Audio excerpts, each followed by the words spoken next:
what the food is bothering me, plus and unveiling. I will be opening my feeder here that I want you guys to see. And I'll also be opening a bird bath, which I'm going to talk to you about using as a feeder as well. That's clanking. I hope there's no broken pieces.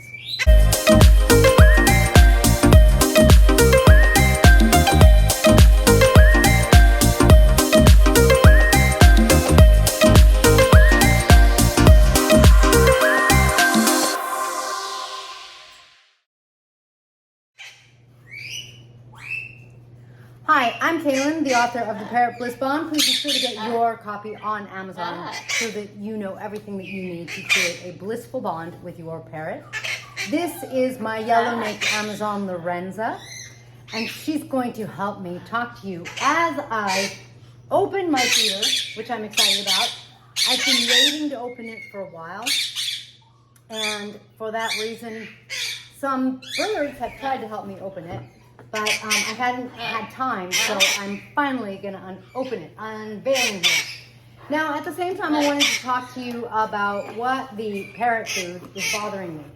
My husband and I saw a TED Talk in which the veterinarian talked about the fact that they did some experiments with dogs, and basically, she said that in veterinary school, they were taught to always give dogs kibbles. In other words, the dog pellet food. Of course, you know that this is meaningful to me because it translates to the birds. So they gave dogs that had always received kibble fresh food for a change. And those dogs had markers go down, markers indicating disease, because just as we in humanity started to have processed food, our markers for different diseases like cancer, diabetes, heart problems started to go on the rise, and we also invented processed food for dogs, which is their pellets or their kibbles, and their markers went up. So the dog that had been given fresh food was now given kibbles, and all of a sudden that dog's markers go up 300%, and the dog that had been given kibble and was now given fresh food, their markers go down.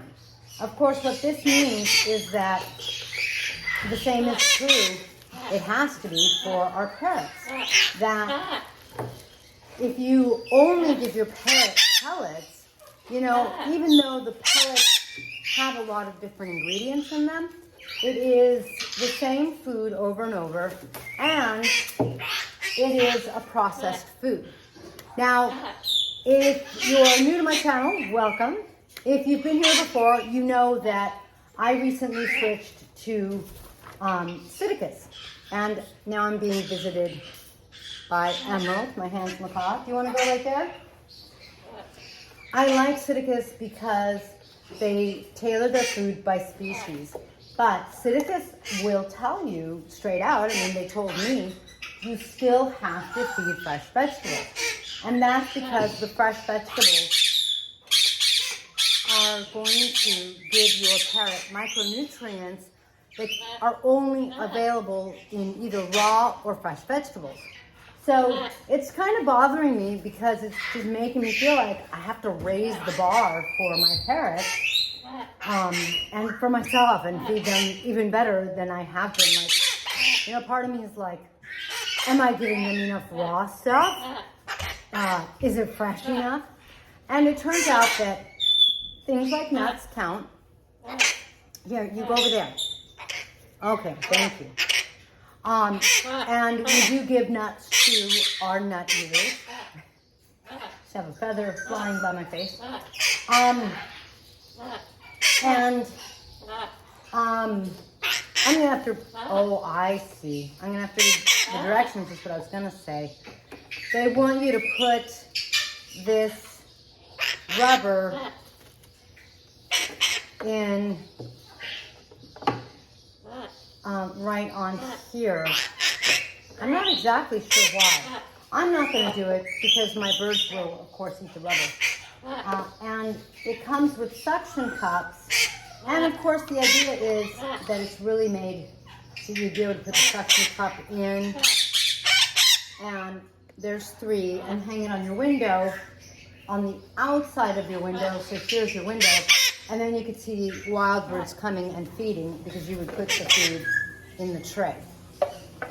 I won't quite use it that way because I'll use it for my small parrots. I have a couple of these. They're all different designs. I found them on Amazon. One thing I find with Amazon is the sellers or the product changes.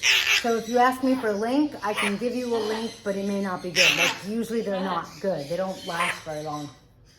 But I really like them because it has the roof over it, which means that my parrotlets or my winnies or my green cheek conures, they can't perch somewhere up above and soil their own food. So this way, whether I put pellets or seeds in, whatever I decide I'm putting in for my birds, it tends to stay pretty clean, and I really like that. And then the fact that it's in here in the casing, they can dig, and it can get out on the sides or up front, but it tends to stay in much better. So like I feel like it keeps their food cleaner and in one place so that they have food. When I used to only use the cups that came with their cage, they would just get in the cup or perch on top of the cup, and sometimes their food would get soiled in an hour, and if I was out doing something, they didn't necessarily have food. So I greatly dislike that.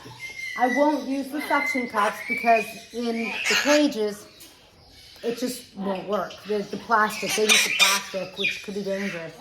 So instead, in a minute, I'll show you the S hooks that I use, and that way I could just use a metal hook to hang these in a cage. So back to food. So, you know, it makes me feel like I have to raise the bar, and I'm going, am I giving them enough fresh? Am I giving them enough raw? And, you know, diet is an interesting thing because there are definitely some experts, and I try to get my information from experts so that I really have clear information, because we've kind of learned how quickly a myth can be put out on the internet, and then because people want content, they just copy it. They're like, well, they said it, so I'm going to say it.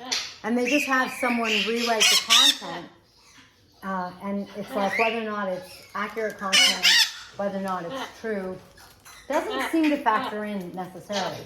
So I like to contact my experts whenever I have questions. But ultimately, you know, one of the things that happens is that we just have to make the decisions for ourselves and our flock, because we're the one watching our flock every day. We're the one taking care of them. And we're the ones seeing the effects. We're the ones seeing what happens. So here's the second feeder, and I've never seen one like this. It's really for a bird bath, and the idea is a bird bath for a small bird. Although my green cheek conures, anything green cheek conure and smaller, I think could take a bath in here. I don't think my Indian ringnecks could, but the green cheeks and the parrots, a lovebird, a linny. And these clips are made to be able to hook onto the top of the cage. So if I can get that to work, I like that. And I tend to use both the bats and the wild bird feeders as feeders, because what's really cool about this is it'll go in the door for the feeder, and it kind of, instead of taking the cage space away from my bird's cage, like let's say my parrotlets, since it's at the door, it really adds space. And then this one's a little dark, right? It's a little smoky, so it might not be the same, but with any feeders I have like this that are clear, I have some no-mess feeders and I have some other bird baths, they often like to go in and look around from the bird bath or the feeder, like it's a different view. I guess it is a different view because they can kind of see up more, and anyway, I really love these. So there's my unveiling of these, and there's what's bothering me about the food. It's been something that I feel like I've suspected all along. I feel like processed food should be a limited part of my semen diet, maybe yours too, and a limited part of my family's diet, my parrot's diet, my cat's diet, my dog's diet. And now I've kind of heard some hard evidence where someone's researching and saying, you know, and they were saying that the solution is, you know, you still can give the kibbles, but you give a balance. Sort of like we do in the bird world, we tend to say about a third of your parrot's daily food should be fresh fruits and vegetables kind of thing. And I say fruit. Fruits that are ripe are really too sweet. They're too much fructose for your parrot, unless you have something like a lorikeet. But otherwise, you should really limit those fruits. And I just, therefore, feel like you have to really kind of be careful and give them vegetables. And cucumbers and squash, anything with seeds on the inside, tomatoes, those are technically a fruit. So it makes it a little challenging, but part of me is kind of going, you know, I think that I would almost prefer to give my parrot some fruits that aren't as fruity, like squash, than the just pellets. Like I really want to make sure now, like I'm kind of like going a little crazy now, because I really want to make sure that they're getting those fresh and raw foods. And one of my challenges is some of my new parrots that I've recently added to my flock, like my Mealy Amazon, Henry, who just looked at me, and Diva or Major Mitchell, and I'll try to pop up pictures of them. They're not accustomed to them. Like sometimes they'll nibble, but not really. It's not like some of my wah birds that are more accustomed, so that when I'm eating a salad, they come and eat with me. And they try to eat things like the meat. Meat you have to be really sparing with. Our parrots, you know, they can eat meat, but any red meats are gonna be like too red for them, really. Like, you know, you don't want to get your parrot sick, and you don't want to give your parrot too much of what they wouldn't really eat in nature. Some white meats or fish are okay, but you know, it's just not foods that your parrot would really encounter very much in the wild. Some protein is important for them, and in the wild, there's no cheese available for them. There's no cows that are milking themselves and like, instead of a lemonade stand, putting up a cow milk stand and selling their milk to parrots in the wild. It doesn't happen. So, you know, this one time I was talking to my vet and I'm like, you know, when I read online, a lot of places say dairy. You can, you know, like dairy's at the bottom of the list of things to give your parrot. And I go, I've never seen parrots hanging out on cows, milking them, and drinking milk. She's like, no. I mean, I think she gets a little impatient with all the ridiculous things that are posted out there and published as if they were factual content. As, you know, especially for a very knowledgeable, savvy veterinarian who has been in the parrot world, I think, for 40 years. And, you know, I mean, it's like she's been doing this longer than the internet's basically been around, I think, and or close, right? And, you know, on the internet, they say so many crazy things. So now let's go. Now that you know what the food is bothering me, what the parrot food, let's go put these in cages and see how they look. I could use this for a bath, but I like to give my parrots fresh water, of course, every day, unless it's nasty. Then sometimes I give it to them twice a day. And I like to give them bowls that I see that they can bathe in. So I don't really worry about giving them baths. I think it's really important for them to have a bath available. But that means that I like to use things like this for either their pellets or their seeds, depending on the bird. Because the smaller birds, they do need some seeds. And don't forget, in moderation, a little meat or scrambled eggs is fine for your bird. I'm a little partial to eggs for my parrots and for humans. In moderation, seeds are going to be really good for your smaller birds. Birds that are Australian and that eat a lot of seed grasses, grass seeds. I don't know which one of those is correct.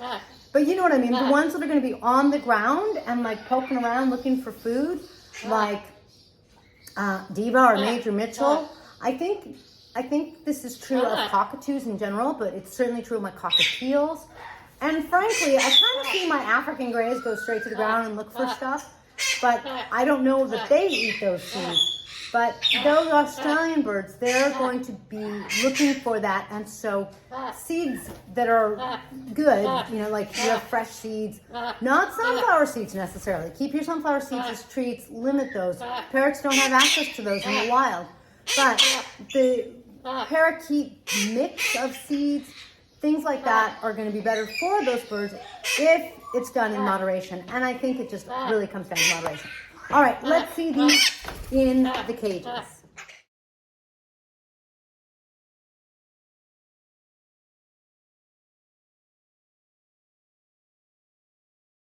So here is the bath, and I attached it to my crimson baby cages. And he just dropped the Psittacus pellet. Oh no, please don't just drop them all.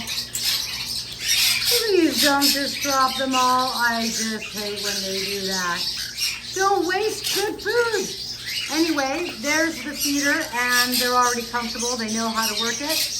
So that's a wrap. Now, if you have any questions about parrots, I have 22 species of hats. So please be sure to comment below, and I will catch you in the next feathered video, or if you have a question. And if your parrot is stressed out, make sure you get Tink's Must Have Parrot Relief on parrotbliss.com. It's CBD and hemp oil, super beneficial for your parrot. No THC because I like healthy parrots. And I will catch you next time.